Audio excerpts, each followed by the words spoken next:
Writing a book has long since been considered a fast path to building your personal brand, growing your authority, and being seen as an expert.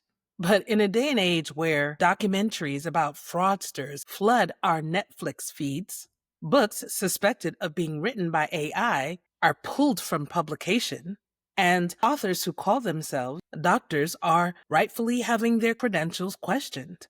So if you're planning on writing a book in this day and age, you'd be right to ask the question, how do I write a book that helps me establish my authority without being called a fraud? That's exactly the question I'm about to answer for you. It all comes down to one thing: positioning. In this video, I will show you how to write a book for your career or business that builds your credibility and ethically positions you as an expert without having to lie about your credentials or try to pass off generative AI writing as your own writing. This is the type of book Cheyenne Bryant could have written to ethically build her authority without having her credentials being called into question. Now, I know what you're thinking. Speaking of credentials, girl, where are mine? Fair enough. Fair enough. I mean, after all, I'm just a stranger on the internet who talks about writing books to grow your personal or business brand. You don't know me from a can of paint. What right do I have to talk about this subject? I mean, if I were you, I would want me to spill my own tea. Well, buckle up, buttercup. Hold my drink.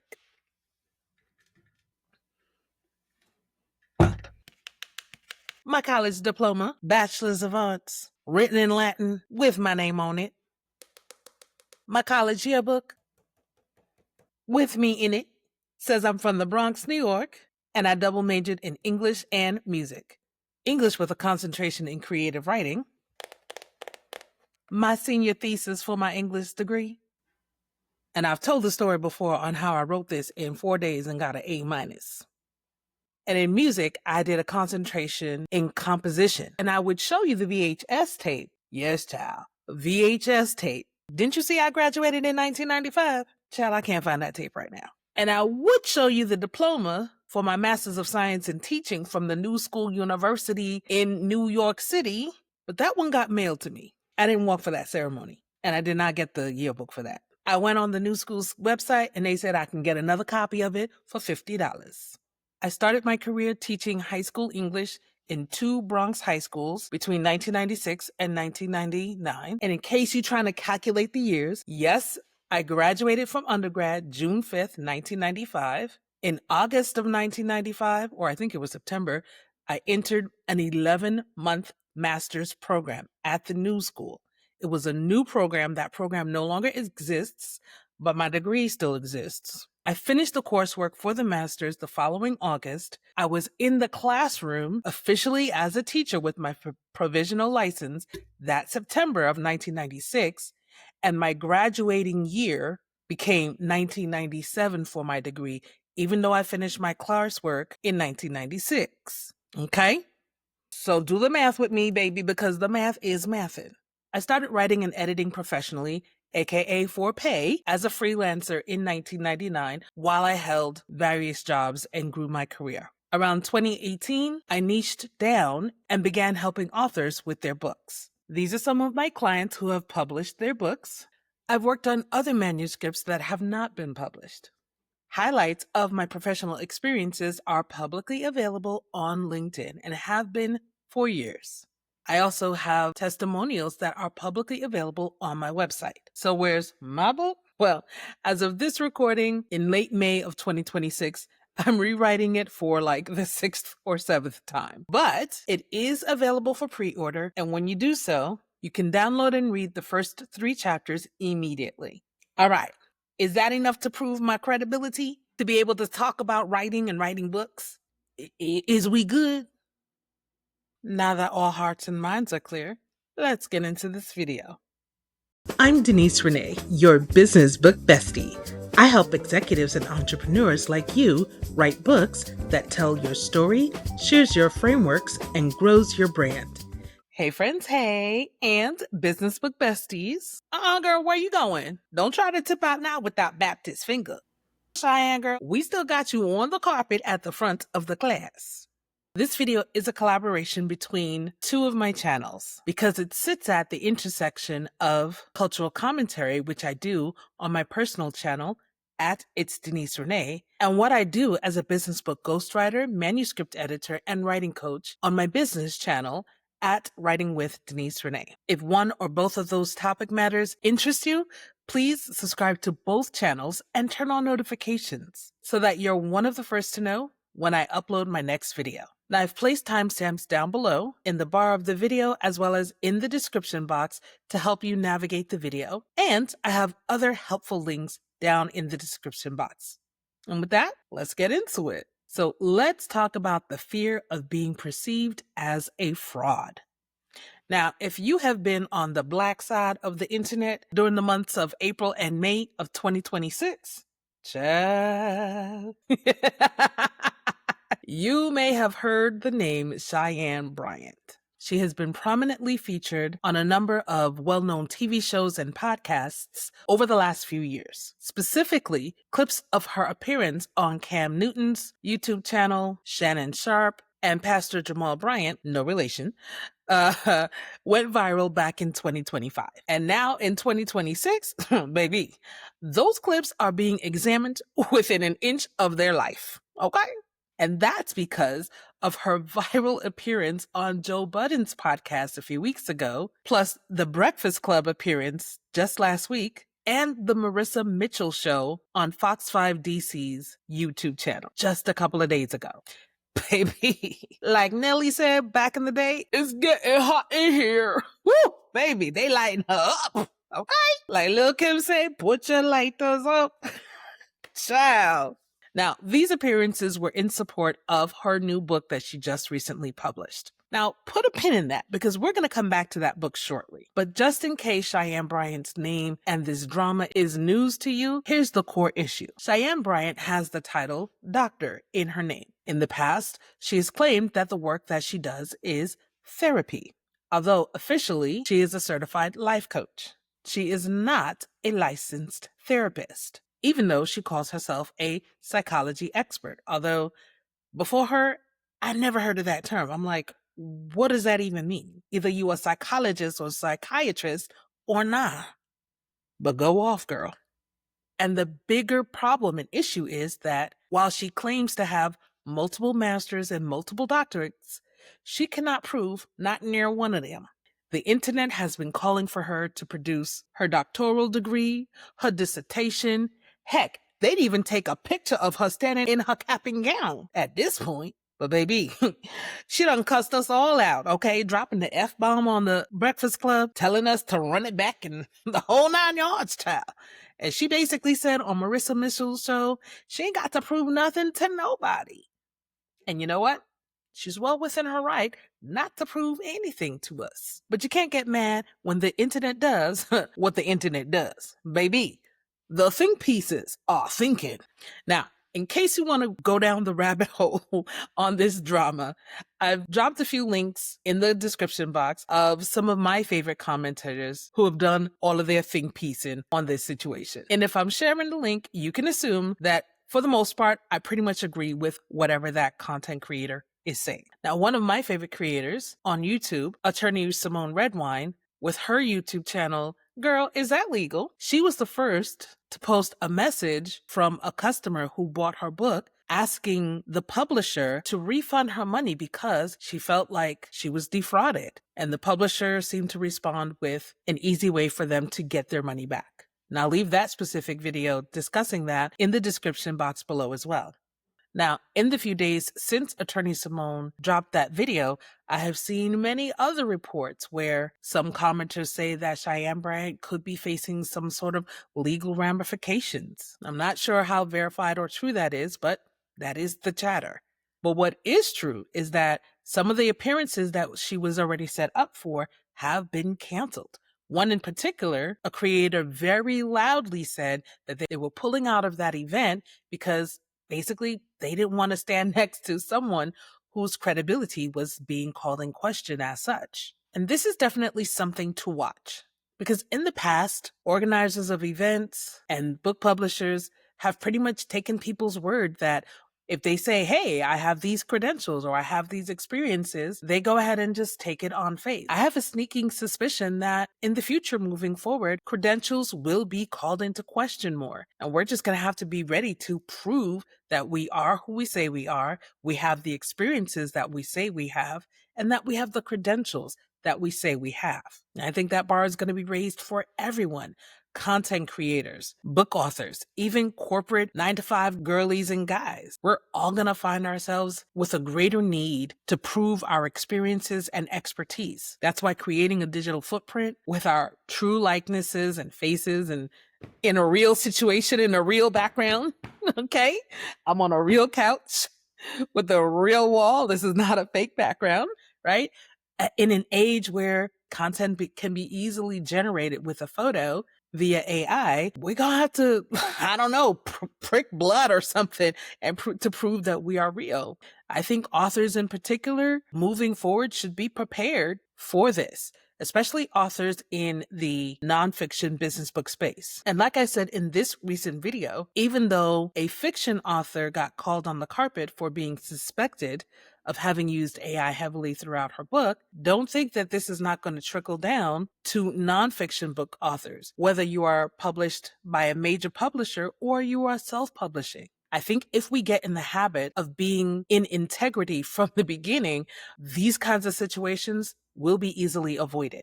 So in general, I do agree with the prevailing thoughts around Cheyenne Bryant. I think that she went to the schools that she claimed that she went to, but I think that she started programs and didn't finish them. That's why she can't produce any kind of documentation. And as you see throughout this video, I have only used the title doctor in air quotes when referring to her as such. So with the plethora of commentary that's already out there, I don't think that I need to add anything more to that particular conversation. So from that perspective, Cheyenne girl, you dismissed from class, okay? Go ahead and tip on out with that Baptist finger. But I do want to talk about the book that she just published and add my perspective to that as a business book ghostwriter, manuscript editor, and writing coach. And I want to give some practical tips for authors who are looking to publish their book from this point forward. So for the rest of this video, I want to talk about the type of book Cheyenne Bryant could have written to build her authority without being called a fraud.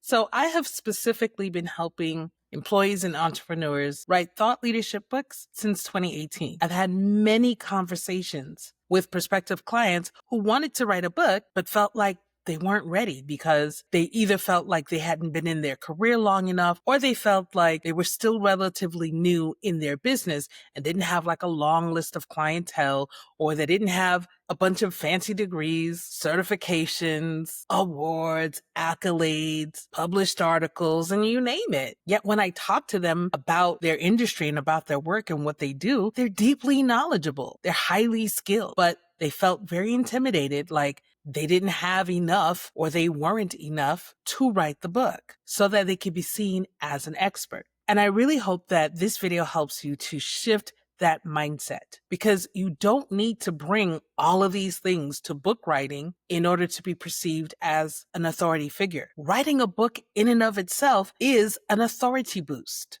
It's like ground level authority granted. And I'm going to be honest, you'll never feel like you're ready to write your book, especially your first book. Sometimes you just have to do it. You can't always wait to feel like an expert, because you might be waiting a very long time for your feelings to catch up to your actual lived reality. And the beauty about writing a book is that no matter where you are on your journey, you can always write a book from the vantage point of where you are at that time and still be seen as an expert. And it all comes down to how you position yourself. It's about framing. How do you frame your current lived experiences and skills that you have right now as it relates to your book's subject matter? You can look at it and say, oh, well, I'm not like so-and-so over there who has 20 years of experience and they have 3 degrees and they've been in business for 25 years. No, you're not going to compare to that. But that doesn't mean that that person over there is automatically an expert and you're not. You're both experts at different things and in different ways. And like I said, just the fact that you write and publish a book, even self-publishing, that gives you credibility off rip. It's like playing Monopoly and starting the game off with $200 in your bank. Your honesty and your helpfulness within the pages of your book then help to build your credibility even further. Do not pretend to be someone that you're not. Do not pretend to have credentials or experiences that you don't have. It really is that simple. Don't put doctor in your name, on your books, and on your websites just because you trademarked the name and it's a part of your brand, because that could be seen as deceptive marketing.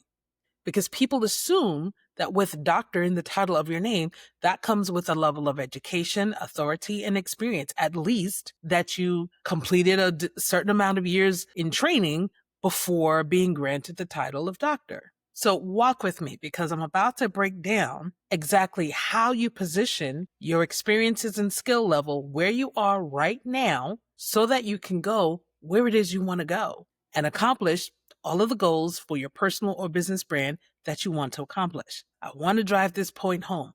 Just by hitting publish, people will perceive you as an expert without you having to lie to people. You don't have to defraud anybody, and you don't have to misrepresent who you are, your credentials, your experiences, or what you're able to do to help others. There are 3 steps to doing just that. Step number 1 is to understand yourself and understand your audience. So, understanding yourself, that comes down to a couple of core essential questions. What are you passionate about? What do you know about? What are your experiences? What are the skills that you have? And based on all of that, what is the problem that you solve? What's that core transformation that you can help someone else through? And understanding that, it moves into asking yourself the question, who is the best type of person, or what's the best audience that's a great fit and a great match for what I'm able to do for someone else?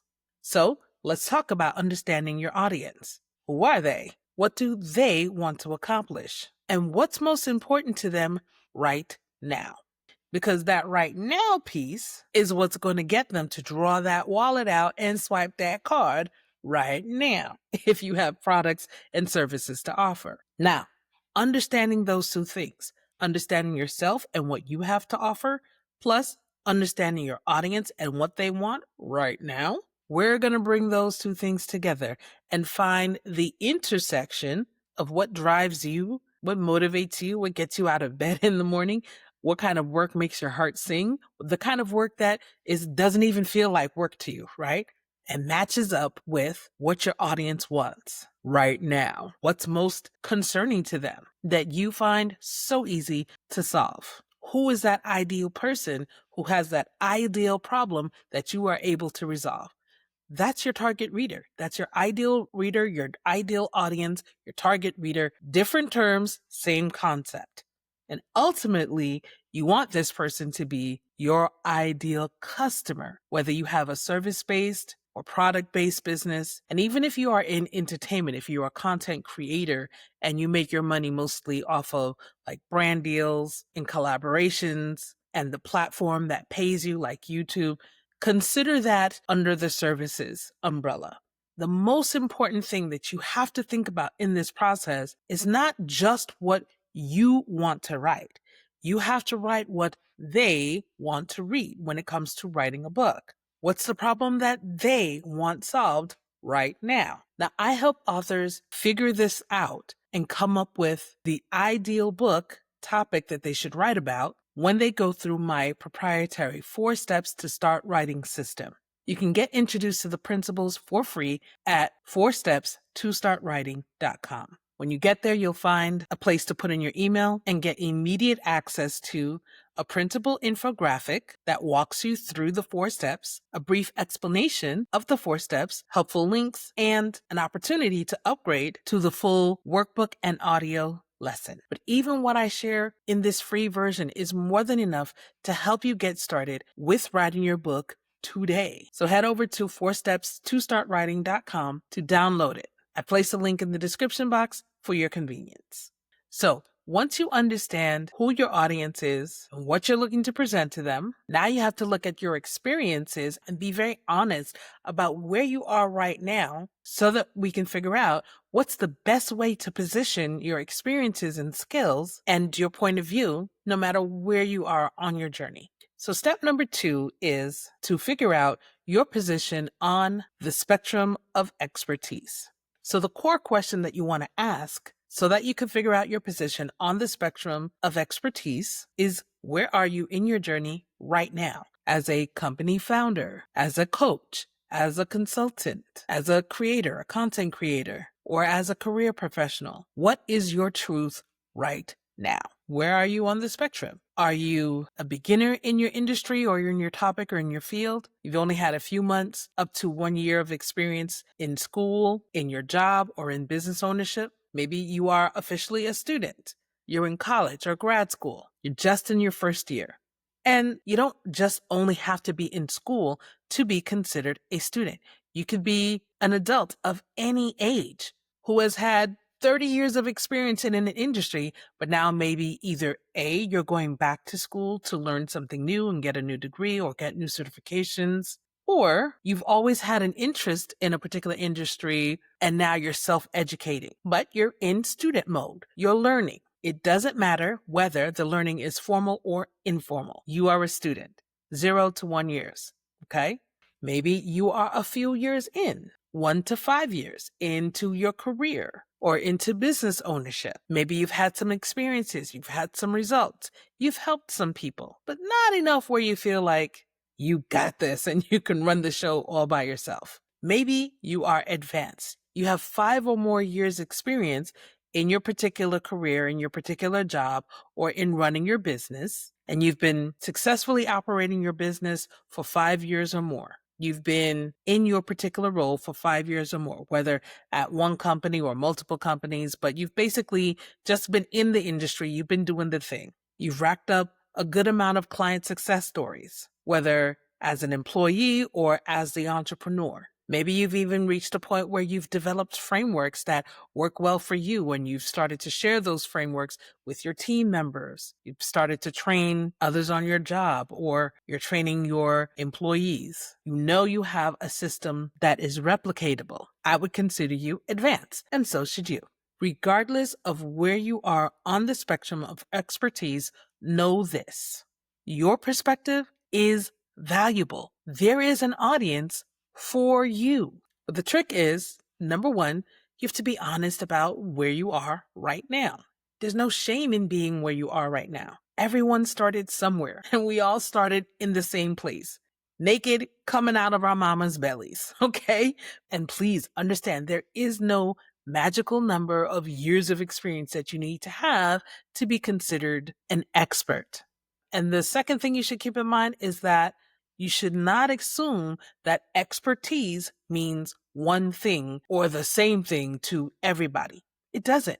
Even someone who has 15, 20 years of experience can make a mistake. We're all human. And even someone who is a student in their first year can have an amazing, brilliant idea. And expertise doesn't mean that you know everything there is to know about a particular subject. It doesn't mean that you have to always have the right answer every time somebody asks a question. It just means that you know more than the casual observer or participant or customer in your particular industry or field. Your scope of knowledge and your scope of expertise can be extremely narrow. Do not try to expand what you know into other areas undeservedly. So, for example, I'm a parent.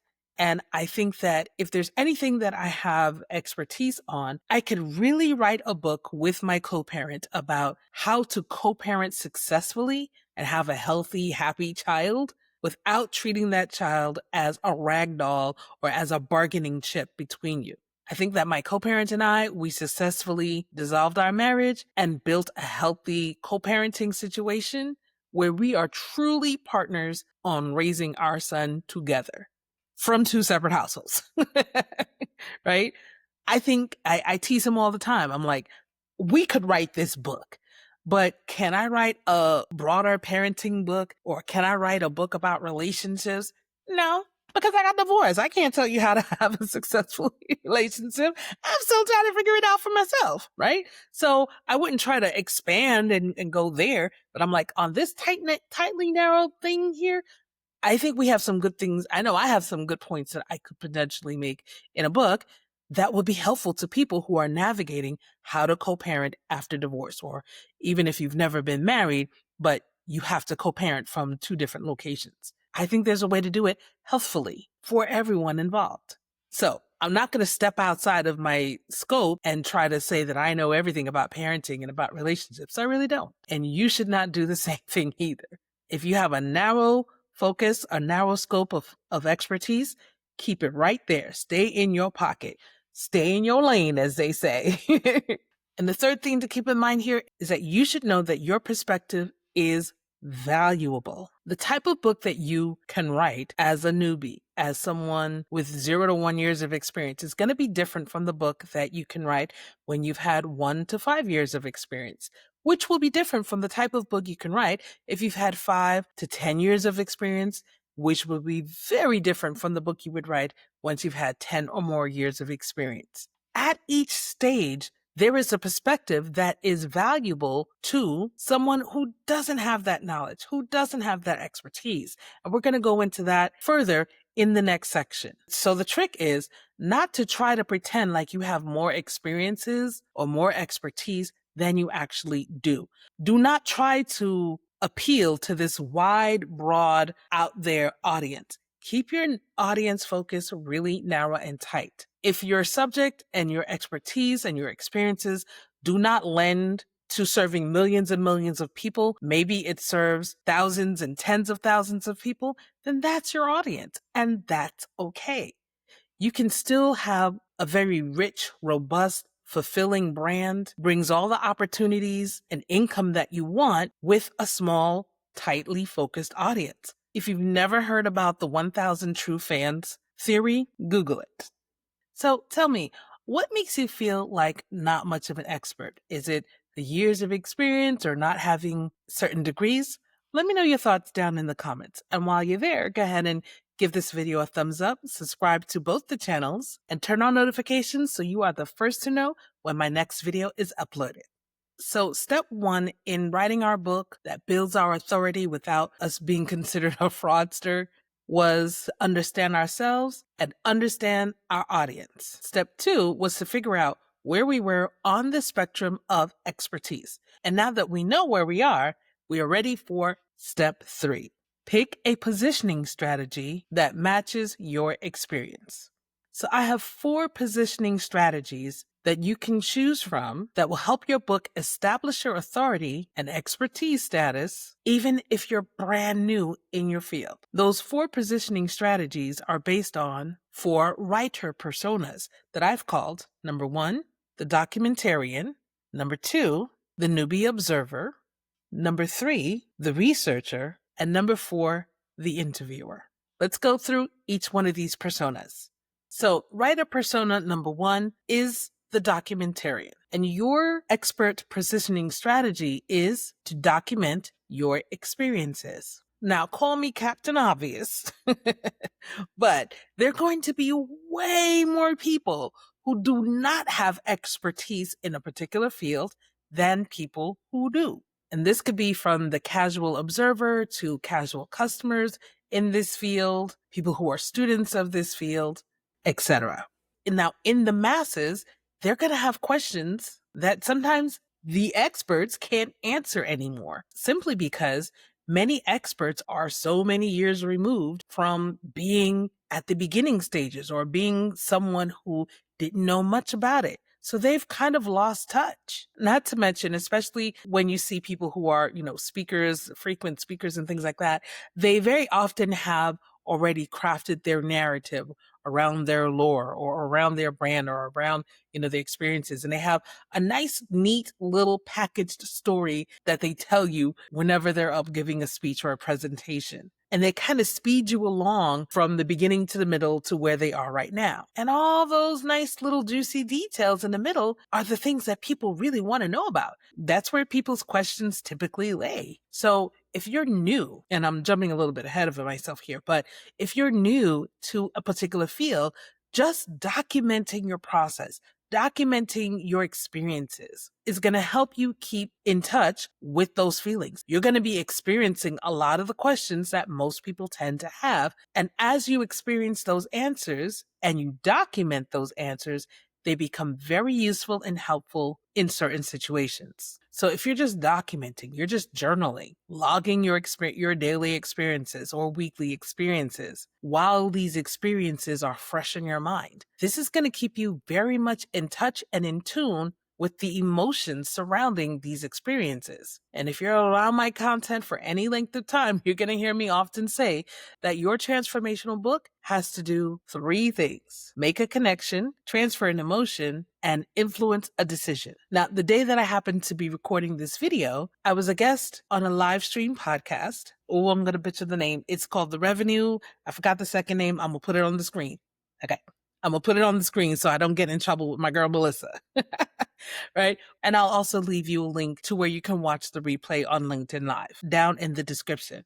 But as a part of our conversation, she was talking about the beginnings of her own journey of writing her book, and that over the last 2 years, she's just been informally documenting different experiences. And I said, girl, that is tea. I love that, because when she is ready to formally move into writing her book, she will have very rich material to pull from. Now, last year, I posted a video to help people go through this very same process where you may not be ready to fully commit to writing a book right now, but there are definitely things that you could be doing along the way, such as documenting, that can help give you great material so that you're not starting to write your book from scratch. It's this video here, and I'll leave it linked down in the description box for you. Here's why being a documentarian works for positioning you as an expert. As you're documenting, as I said, you are staying in touch with your emotions and thus being in touch with a lot of the feelings and sentiments that the vast majority of people will have about your industry. It helps you be able to relate to the vast majority of people. And when people feel like you understand them, like you see them, that's instant credibility. They're bonded to you like glue. They're going to consider you their personal expert because you see them. So who on the spectrum of expertise does this type of positioning work for? It will definitely work for the absolute newbie and the student. One of the biggest creators on YouTube is Ali Abdaal, and he famously started out by documenting his journey. I believe it's through med school or through his early years as a doctor, and then he transitioned out of that and became a full-time content creator. But he just started out by documenting his journey. There's another young lady on YouTube that I enjoy watching. Her name is Michaela Lysak, and she was a child actress. And earlier on, her content was about how to break into Hollywood, and giving you tips about auditioning and things like that. But as she has grown up, the industry has been changing around her, and she has been going to, no, not UCLA. I don't know, whatever the film school out in California is, right? That's where she's been. And her content has changed and developed to be more vlogging about her life as a film student. And she has transitioned into writing. And of course, that part's got my ears perked up. And I really appreciate her perspective and things that she has said about the writer's strikes and things like that. So I've been watching her for a couple of years, and now she's getting ready to graduate. And look, she's just been documenting her journey and growing an audience along the way. Documenting is powerful. And it's a great content strategy in general for people who know that they want to make content, but they don't know where to start. Just start documenting. And you'll figure it out as you go along. Your audience will grow with you, and they'll tell you what they'll buy into and what they'll buy from you next. And as far as the audience alignment goes, the types of readers that would enjoy following along on a journey would be other newbies who want to break into your field. They're going to be people who want to duplicate your experience, especially as a student. Let's say you are documenting your journey through law school. Do you know how many hundreds and thousands of students who want to go to law school and want to know, well, what is it like?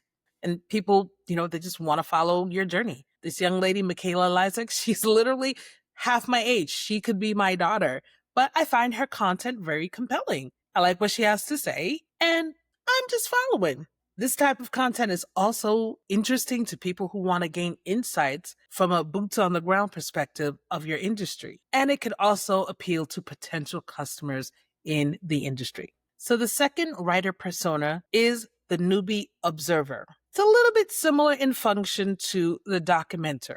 So your positioning here is to observe like a newbie.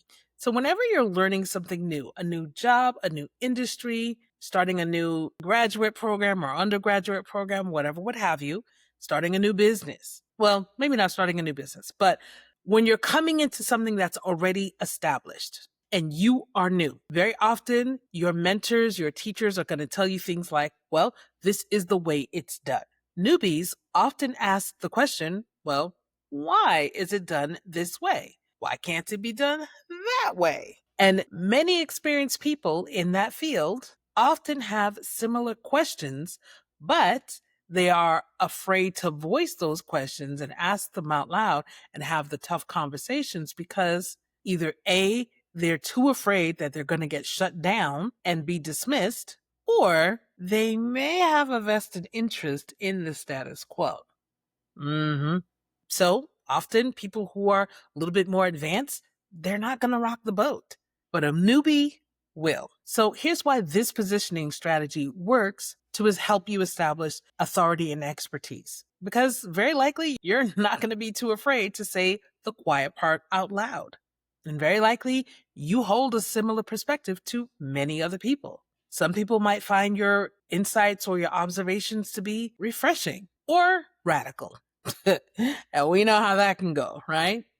Either way, you're definitely going to be starting the conversation, maybe even helping to facilitate the conversation that needs to be had in your industry or in your space. You're so new that you just don't have that much to lose yet. And it's going to help you create goodwill with the masses. And again, if the masses and people feel like you are on their side, you become their default expert, the person that they go to, the person that they listen to first regarding a particular topic. So who on the spectrum of expertise does this work for? It definitely works for the newbie, the person with 0 to 1 years of experience. And of course, for the students. And audience alignment, well, the types of readers this book positioning will typically appeal to are other newbies in the industry or people who want to break into it.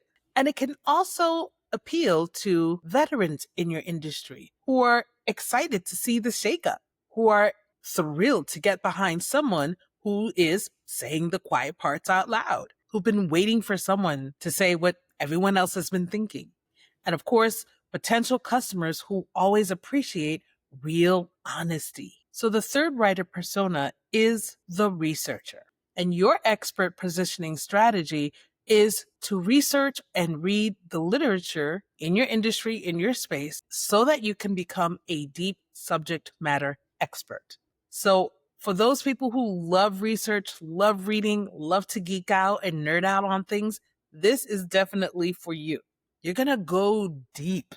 You're going to read all the popular books in your space. You're going to go to all the conferences. You're going to start networking with people because as you network, you get to learn different types of information that basically is, the stuff that's in between the lines, right? The stuff that was not said out loud. You'll get access to people who can give you access to more information.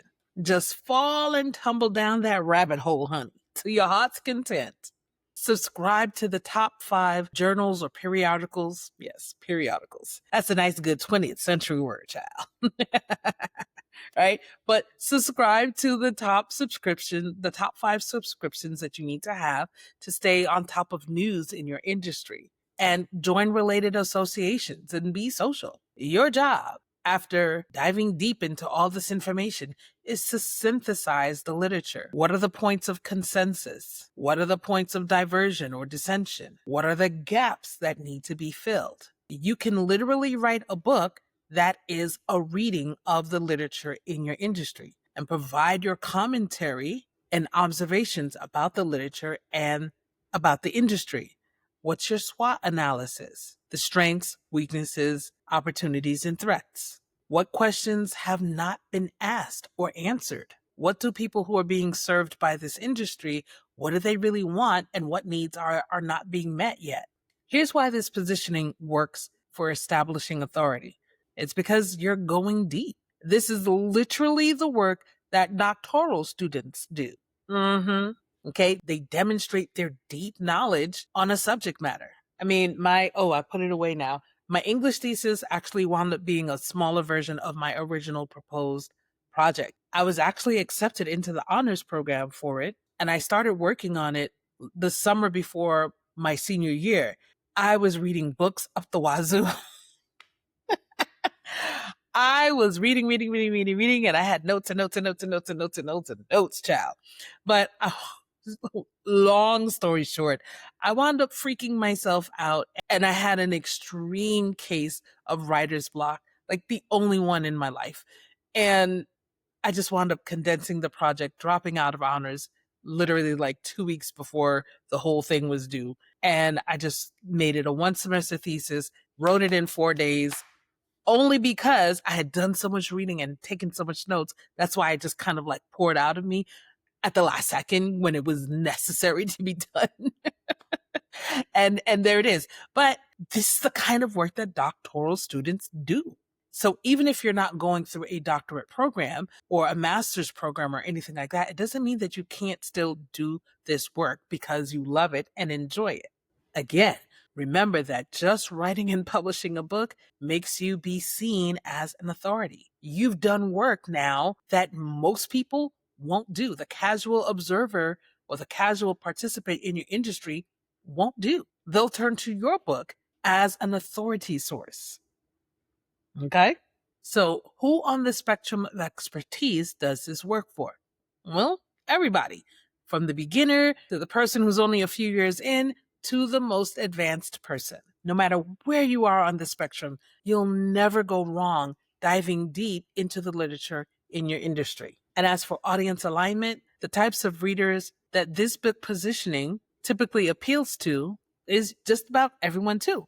From, I would say, not the casual observer, but the slightly more engaged observer of the industry, the slightly more engaged customer of the industry. Definitely industry peers and other experts will want to read your work. Beginner professionals in the industry up to the most advanced person in the industry.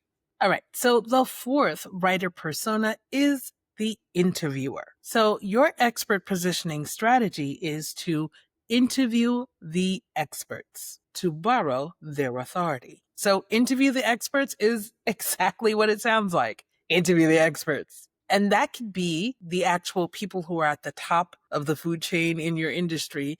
And it can also include people who are having a particular experience that you know that you are able to help. But maybe you haven't amassed a huge clientele just yet. But diving deep into individuals' stories or companies' stories and experiences give you deep knowledge and vicarious experiences, and you get a deep understanding of the language of your customer. So similar to the researcher who is going to do all of this reading and synthesizing all of the information, you too will synthesize the information in your book so that you can make inferences. Of course, you can make references to other literature that's existing or the research that may be existing in your space and draw conclusions from these lived experiences and make recommendations for the industry moving forward. Now, here's why this positioning strategy works, especially if you interview the top experts, right? As they say, birds of a feather flock together. People will automatically assume that if you are talking to the number 1, number 2, number 3, number 4, and number 5 expert in this particular field, well, you must be expert number 6 because you're hanging around them. You have access to them. They're sharing with you all their deep insights. And even if you're not interviewing the top experts or anything like that, you're still gaining deep knowledge when you are going deep into someone's experiences. And remember, people want to see themselves reflected. They want to know that, hey, this person or this company is going through something that I'm going through, or that our team is going through, or that our company is going through. And you being the person who's facilitating this meeting of the minds, you're bringing these interviews or the compilation of these interviews to the reader. You're that go-between. You are their personal expert now. You are the one that they're going to come to and return to for more information on this subject. So who on the spectrum of expertise does this work for? Again, this is a great strategy for everyone. Of course, it shines for the beginner and the person who has 5 years or less experience in their job or in their industry or in business. But it also works very well for someone who is more advanced, because you probably, because of your network, have access to other top peers in your industry, and they would love to, come on your platform and wax poetic. You could do it in the form of podcast interviews or audio only interviews or whatever, however you want to do it. But then you could take these interviews, you can make the interviews public for people or keep them private. You can have people pay for access if you'd like. If you're just using this for research for your book, that could be a very nice bonus. But they get your book, they get everything that you've presented and synthesized. They get your case. And if they want to hear the source materials, they want to, go deeper, then they can have access to that as well. It's completely up to you how you use this asset. But I'll tell you one thing, it definitely sets you up nicely for potentially having multiple streams of income from the same intellectual property. I'm real good about strategizing those multiple streams of income from a book, child. So the audience alignment on this particular strategy. Well, the types of readers that this type of book positioning would appeal to would be the casual observers of this industry, casual participants in this industry, customers in this industry, beginning professionals in the industry, and of course, advanced professionals and experts in the industry. They want to know what their peers have to say, or they want to know what the lay person or the common person is experiencing so that they can adjust the products and services that they are offering. So once you've picked your positioning strategy for your book from these 4 writer personas, it is so important that you pick the right framework for your book and properly begin to prepare to write your first draft. Watch this video next because it's exactly what I break down for you. Not only does it help you pick the right framework for your book, it walks you through my entire 4-step framework for organizing your thoughts and starting to write your book. Click on this video now, and I will see you on the other side.